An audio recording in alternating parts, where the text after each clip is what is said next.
హో hello సబ్రోస్, it's been long. చాలా రోజులు అయింది కదా. చాలా లాంగ్ అంటే నేను బ్రేక్ తీసుకున్నప్పుడు కొరియా అంత లాంగ్ తీసుకుందాం అనుకున్నా, బట్ అది ఆఫ్రికా అంత లాంగ్ అయింది. I mean if you know you know. ఈ వీడియోలో మనం వార్ 2 అండ్ కూలీ మూవీ గురించి మాట్లాడుకోబోతున్నాం. ఈ 2 మూవీస్ నేను రిలీజ్ అయిన 1 or 2 days కి థియేటర్కి వెళ్ళి చూశాను. సినిమాలు ఎప్పుడు వచ్చాయి, నువ్వు ఎప్పుడు వీడియో చేస్తున్నారో చూకా అంటే మన గురించి తెలిసిందే కదా. అంటే సినిమాలు చూసిన వెంటనే వీడియో చేద్దాం స్క్రిప్ట్ రాశాను. కాకపోతే అది హోప్ఫుల్ ఈ వీడియో వచ్చినప్పటికీ ఆ సినిమాలు ఓటీటీలో రిలీజ్ అవ్వకుండా ఉంటే అదే హ్యాపీ. ఇప్పుడు మొత్తానికి నేను సాంబారు తిన్నాను, వడాపావు తిన్నాను. రెండాట్లు ఏది బాగుందంటే నాకు రెండు డైజెస్ట్ అవ్వలేదు. నేను బయటకు వచ్చి మజ్జిగ తాగాల్సి వచ్చింది. వడాపావు అయినా కొంచెం డైజెషన్ ప్రాబ్లం, సాంబార్ అయితే ఇంకా అది మొత్తం ఫుడ్ పాయిజన్, అది కంప్లీట్. ఫస్ట్ మనం వార్ 2 మూవీని ర్యాంట్ వేద్దాం, ఆ తర్వాత వీళ్ళు గో ఫర్ కూలీ. ఫస్ట్ ఈ మూవీలో విఎఫ్ఎక్స్ గురించి మాట్లాడాలి. బడ్జెట్ మాత్రం 200 కోట్లు 300 కోట్లు పెడతారు, కానీ చేసే విఎఫ్ఎక్స్ మాత్రం మోటు పత్లు. ఇన్ఫాక్ట్ అయ్యే బాగుంటాయి. ఇంకా అంత మాట మూవీ స్టార్టింగ్ లో ఉల్ఫ్ ఒకటి ఉంటుంది, దాని విఎఫ్ఎక్స్ ఉంటాయరా చారి, ఏదో తోలు బొమ్మల ఆటలో టెడ్డీ బేర్ నడుచుకుంటూ వచ్చినట్టు ఉంటుంది. స్టాక్ మార్కెట్ లో ఒకవేళ విఎఫ్ఎక్స్ షేర్స్ పెడితే ఈ బాలీవుడ్ వాళ్ళు తీసే సినిమాలకి ఆ స్టాక్ వాల్యూస్ కిందకి పడిపోవడం కాదు, గుచ్చుకుపోతాయి కింద. ఈ మూవీలో P2 బాంబర్ ఉంటుంది, దాని పిస్టల్ తో కాలిస్తే అది పేలిపోతుంది. అది ఒకసారి P2 బాంబర్ అంటే ఏంటో మీరు గూగుల్ చేయండి, అది పిస్టల్ తో కాలితే పేలిపోతుంది. మీరు స్పై యూనివర్స్ అని ఎంత టార్చర్ పెడుతున్నారా మీరు. సినిమాటిక్ లిబర్టీస్ వాడుకోవాలి. అలా అని చెప్పి దీపావళి తుపాకీతో మనుషుని కాల్తే చచ్చిపోయినట్టు చూపిస్తే ఎంత చండాలంగా ఉంటుంది. అది అలాగే ఉంది ఇది కూడా. ఇంకా నయం, ఆ B2 బాంబర్ కి బూమరాంగ్ తో బొక్కట్లేదు. ఈ సినిమాలో ఫైట్స్ ఉంటాయి. ఫస్ట్ మన రితిక్ రోషన్ జూనియర్ ఎన్టీఆర్ నేల మీద ఫైట్ చేసుకుంటారు, ఆ తర్వాత వాటర్ లో ఫైట్ చేసుకుంటారు, ఆ తర్వాత ఇంక ఇంటర్వెల్ దగ్గరకు వస్తుందనే టైంలో ఇంక డైరెక్ట్ గాల్లో ఫ్లైట్ మీద ఫైట్ చేసుకుంటారు. ఏం మాట్లాడుతున్నావురా, నరాలు కట్ అయిపోయింది. వీళ్ళని ఎలాగే వదిలేస్తే స్పై యూనివర్స్ నెక్స్ట్ మూవీలో సల్మాన్ ఖాన్ ని పెట్టి 500 కోట్ల బడ్జెట్ పెట్టి రాకెట్ మీద విలన్ని సల్మాన్ ఖాన్ వదిలేస్తారు. అదిదా హీరో ఇంట్రడక్షన్. అండ్ ఈ మూవీలో ఒక సీన్ ఉంటుంది, ఆ సీన్ లో వాటర్ బోట్ లో జూనియర్ ఎన్టీఆర్ చేస్ చేస్తారు రితిక్ రోషన్. ఆ బోట్ డైరెక్ట్ రేసింగ్ ట్రాక్ మీదకి వెళ్ళిపోతుంది. మేము మరీ అంతే ఫ్రూట్స్ లా కనిపిస్తున్నావా? ఎంత బానిసత్వం చేస్తే మాత్రం బత్తాయి పండులా పిసికేస్తారా మమ్మల్ని థియేటర్ లో? పిచ్చెక్కిన పోకేమోన్ యాస్ కెచప్ బాల్స్ లోకి వెళ్ళినట్టు ఏది పడితే అది చేస్తారు ఈ సినిమాలో. ఈ మూవీలో మనం జూనియర్ ఎన్టీఆర్ అన్న ఇంట్రడక్షన్ ఉంటుంది, UAV డ్రోన్ మీద గాల్లో ఎగురుకుంటూ వచ్చేస్తాడు.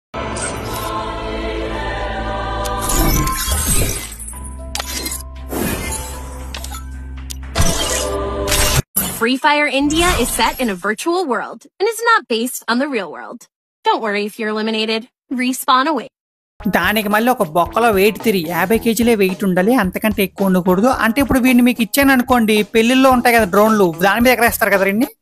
అండ్ ఈ సినిమాలో క్రింజ్ సౌండ్ ఎఫెక్ట్స్ ఉంటాయి. ఇప్పుడు మన ఎన్టీఆర్ అంటే basically young tiger, so tiger తోటి మన ఎన్టీఆర్ కి ఉంటాయి కదా. ఎన్టీఆర్ ని టైగర్ అంటున్నారని చెప్పి మన అయ్యన్ ముఖర్జీ ఈ సినిమాలో ఏం చేస్తాడంటే, ఎన్టీఆర్ వచ్చిన ప్రతిసారి వెనకాల టైగర్ ఆర్గజం సౌండ్స్ పెడతాడు. ఎప్పుడు నా దగ్గర ఎగసకలాడమాక. అయ్యన్ ముఖర్జీ గారు ప్లీజ్ మీరు సినిమాలు తీయడం మానేయండి, లేకపోతే అయ్యన్ బ్యాకర్జీ అని పెట్టుకోండి పేరైనా. అంత మాట నన్ను ఎందుకు తీస్తారో అర్థం కాదు ఇలాంటి సినిమాలు. బ్రహ్మాస్త్ర అని ఒక సినిమా ఉంటుంది అయ్యన్ ముఖర్జీది, అందులో ఆలియా భట్ శివ శివ శివ అంటుంది. అరే లిటరలీ అమ్మాయి సెక్స్ చేసేటప్పుడు కూడా ఓ మై గాడ్ అన్నది అన్నిసార్లు, అంతకంటే ఎక్కువ అంటుంది ఆలియా భట్ ఆ సినిమాలో. ఓకే, ఇప్పుడు మనం కూలీ గురించి మాట్లాడుకుందాం. చెంచాలు పచ్చిశనగపప్పు, 2 చెంచాల మినప్పాళ్ళు, 1 అర చెంచా మెంతులు, కావాల్సినంత కరివేపాకు, 1 చెంచా జీలకర్ర, 7 గాని 8 గాని ఎండుమిరపకాయలు. ఇవి మన సాంబార్ పొడికి కావాల్సిన దినుసులు. కూలీ యాక్చువల్లీ నేను సెకండ్ డే వెళ్ళి చూశాను. సో నేను ఫస్ట్ డే రివ్యూస్ వస్తాయి కదా, ఈ రివ్యూస్ ఇవన్నీ చూసి వీళ్ళకి సినిమాలు చూడడం రాదు, ఇంటర్నెట్ మొత్తం నెగిటివిటీ అయిపోయింది, వీళ్ళ పని రేపు సినిమా చూసిన తర్వాత వీళ్ళ పని చెప్తా, వీడియో చేద్దాం వీళ్ళ మీద అని చెప్పి సెకండ్ డే నేను సినిమా చూడడానికి వెళ్ళా. ఆయన సినిమా చూసిన తర్వాత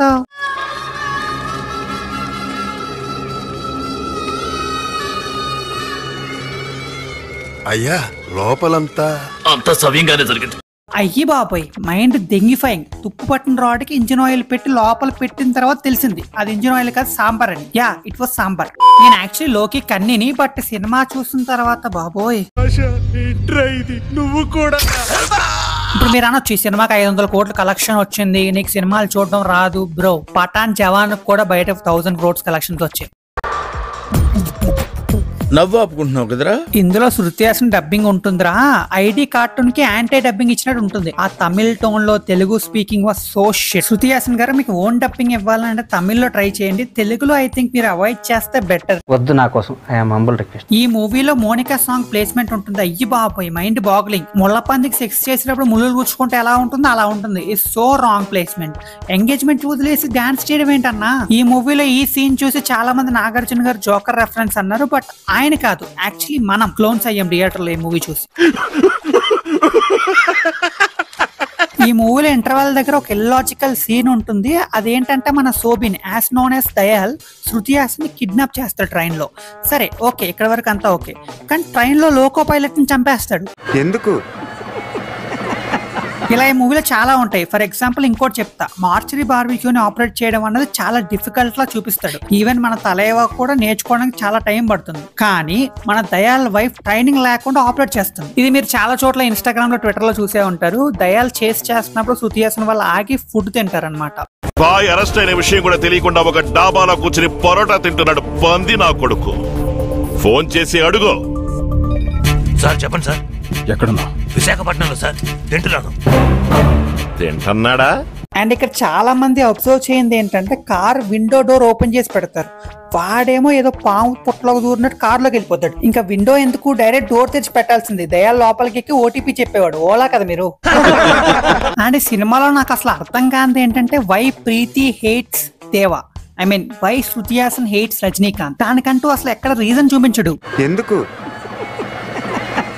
ఎందుకక్క అంత ఏట్రేడు? ఏదో మీ డాడీ పెన్షన్ డబ్బులు నీకు తెలియకుండా దేవాకు పంపించేసినట్టు అంతలా ఎందుకు రియాక్ట్ అవుతావు అసలు? హాస్టల్లో ఉండే బ్యాచిలర్ అండర్వేర్ కంటే ఈ సినిమాలోనే ఎక్కువ బొక్కలు ఉంటాయి. తవ్వే కొద్దీ వస్తానే ఉంటాయి. I was so disappointed man. మూవీలో ఎక్కడ బ్యాలెన్స్ ఉండదు. So hypocrite writing. అంటే ఇప్పుడు సైమన్ డెడ్ బాడీస్ ని మార్చరీ బార్బిక్యూ యూజ్ చేసి అసలు ప్రూఫ్స్ లేకుండా చేస్తాడు. వై? బికాస్ అది పోలీస్ ఇష్యూ అవ్వకూడదని. బట్ సేమ్ వరల్డ్ లో ఆ రూల్ రజనీ అండ్ మిగతా క్యారెక్టర్స్ కి అప్లై అవుతుంది. అండ్ ఇంకా ఫైనల్ గా చెప్పేది ఏంటంటే Liger was not Puri film and Coolie was not Loki film. And yeah, that's of all the video guys. Video కనుక నచ్చితే లైక్ చేయండి, షేర్ చేయండి. ఛానల్ కి ఏమన్నా కొత్తగా వస్తే హిట్ దట్ సబ్స్క్రైబ్ బటన్. పాత వాళ్ళ కామెంట్స్ లో తిట్టకండి, పెడతాను వీడియోస్. ఓకే.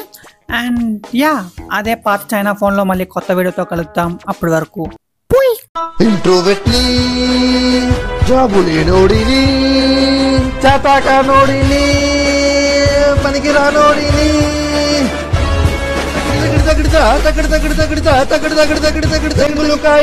రోజు నాకు గడవదులే లవ్వు నాకెందుకులే హ్యాండ్ చాలులే టీఎఫ్ఐ ముఖ్యమే క్రికెట్ అంటే ఇష్టమే ఫ్రెండ్స్ అంటే నాశనమే గుడిసిపోతానులే.